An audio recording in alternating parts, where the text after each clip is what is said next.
สบายดีพี่น้องมาสุขทุกคนนะจ้าคลิปนี้อ้นจะซื้อมาเห็ดน้ำโค้งขายแล้วมาจากตลาดแล้วค่ะไปแวะกินเฟอพี่น้องแวะกินเฟอแล้วก็พากันมาหอดเงื่อนแล้วก็มาเห็ดน้ำโค้งขายเลยจามหมูแล้วพี่น้อง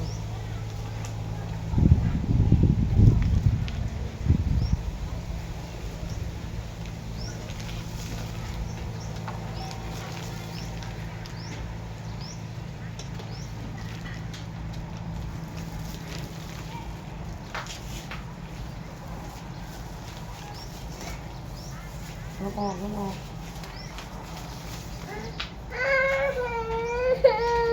เป็นอย่างนี้ลูกกระโซกระเอกเป็นย่อง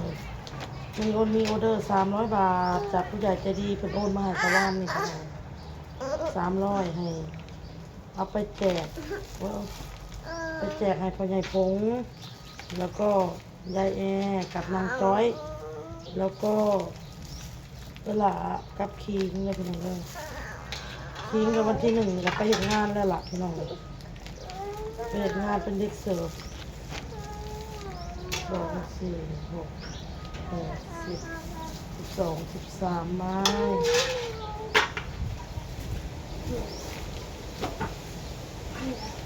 ออกกันเล่นโน่ชิ้นเราเสียบแต่คืนนี้ก็ยังไม่ได้เสียบเราเมื่อยบ่ไหวแห้งเมื่อยแห้งเสียบตอนเช้าเอา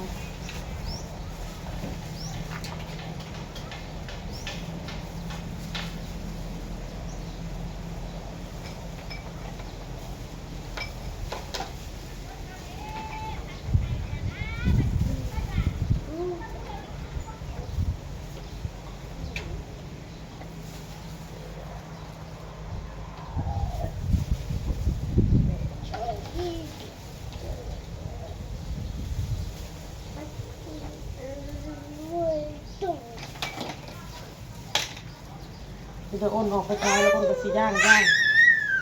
เราสิเอาออเดอร์ไปส่งพ่อใหญ่พงก่อนนะพี่น้องกลับมาจากพ่อใหญ่พงเลยแล้วก็สิเอาไปส่งให้เวลากับนางคิงเนาะเอาไปเอาออเดอร์ออกก่อนเอาออเดอร์ไปส่งก่อน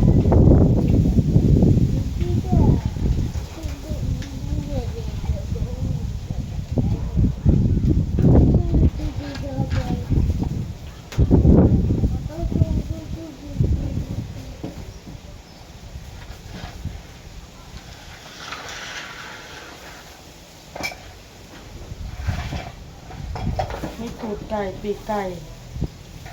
เมื่อนี้อ้นไปเอาสมไปหลับสมปลาตองมาขายกับบัวท่านซ้ำมันเมื่อก่อนพี่น้องเมื่อน่ะ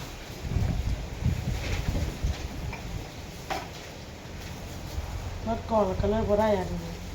สมปลาตองมาขายอ้นเขา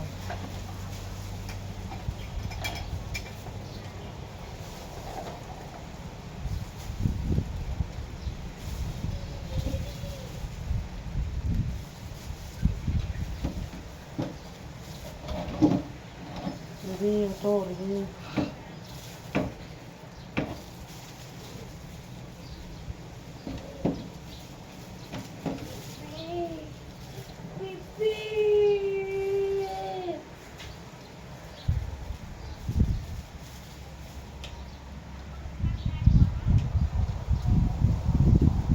คนโอนเงินมาหายแต่บ้านนี่แหละพี่น้องเลยโอนเงินมากับจะเลยจะมาจัดส่งนี่พอดีโอนก็ไปเอาเงินโอนก็ได้รับแล้วแหละเงินไปเอาแล้วโอนก็ไปซื้อของมาขายต่อเนาะแล้วโอนเลย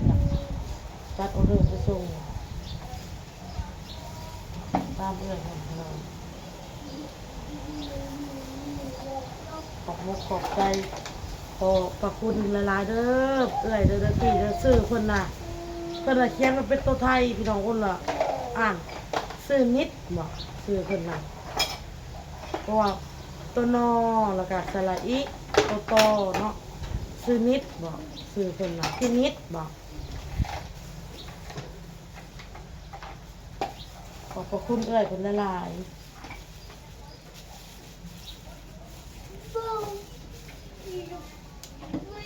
หลายๆเด้อเอ้ยเด้ออ้นก็ขอให้เอ้ยมีสุขภาพร่างกายแข็งแรงมีแต่ความสุขความเจริญ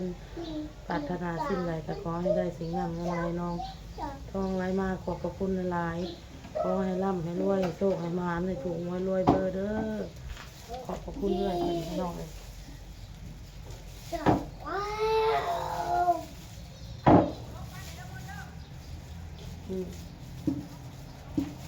ดีไงมัดจบเนี่ยอ้นก็สิเฮ็ดจังหวะไวเด้อพี่น้องเด้อคลิปมันก็สิเป็นแบบอ้นเฮ็ดไวๆแบบนี้นะเพราะว่ามันยาวแล้วพี่น้องเพื่อเฮ็ดทำเฮ็ดนี่ก็แล้วเพราะว่าอ้นก็เฝ้าไป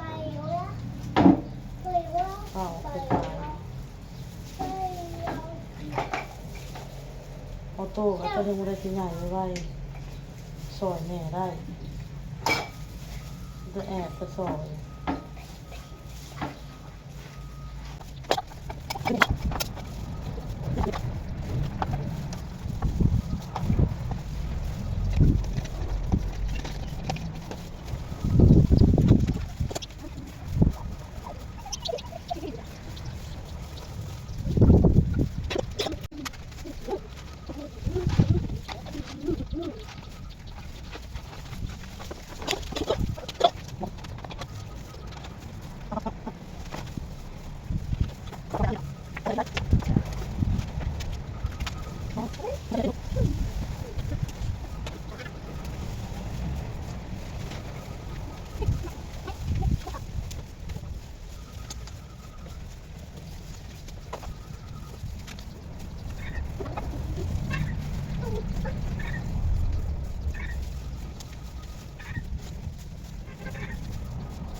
โอนก็ออกมาขายของแล้วเด้อจ้า